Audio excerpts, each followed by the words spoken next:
مفتی صاحب قربانی کا سارا گوشت اگر ہم خود رکھ لیں تو کیا یہ جائز ہے؟ اللہ رب العالمین نے قرآن میں کہا فَكُلُوا مِنْهَا وَأَطْعِمُوا الْبَائِسَ الْفَقِيرَ، جی خود بھی کھاؤ اور تنگ دستوں اور فقیروں کو بھی کھلاؤ.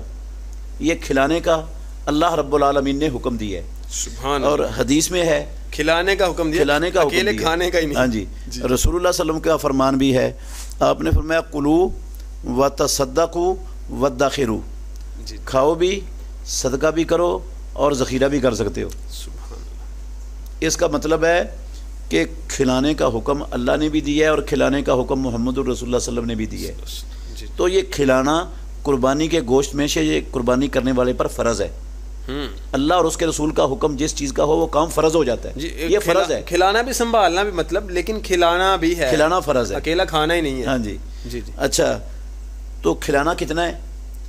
آپ جتنا زیادہ کھلا دیں گے اتنا زیادہ آپ کو اجر مل جائے گا. کم کھلائیں گے. ہمارے معاشرے میں نا عام چلتا ہے گوشت کے 3 حصے بنائے جاتے ہیں، بڑا معروف ہے یہ ہمارے معاشرے میں. کہتے ہیں ایک اپنے لیے، ایک رشتہ داروں کے لیے، ایک غریبوں کے لیے. اگر کوئی ایسا کر لے تو جائز ہے، غلط نہیں ہے یہ. جی جی جی. 3 حصے کر لے. لیکن اگر وہ 2 کر لے گوشت کے، ایک اپنے لیے اور رشتہ داروں کے لیے رکھ لے اور دوسرا غریبوں مسکینوں کے لیے صدقہ کر دے تو یہ زیادہ اجر ملے گا. اللہ. اور اگر سارے کا سارا صدقہ کر دے، غریبوں مسکینوں کو کھلا دے، گھر میں ایک بوٹی بھی نہ رکھے تب بھی جائز ہے. سبحان اللہ. کھانا فرض نہیں ہے. دلیل اس کی یہ ہے رسول اللہ صلی اللہ علیہ وسلم نے جب وہ 7 اونٹ ذبح کیے تو آپ نے سب کو کہا جس نے ان کا گوشت لینا ہے لے جاؤ. اور 100 اونٹ ذبح کیے آپ نے حجۃ النہر کیے حجۃ الوداع کے موقع پر. حضرت علی کو کہا صدقہ کر دو ان سب کا گوشت. کھایا نہیں آپ نے. دلیل موجود ہے. جی ہاں جی. کھائے نہ بندہ یہ جائز ہے، لیکن سارے کا سارا گھر میں رکھ لے یہ نہیں ہے جائز.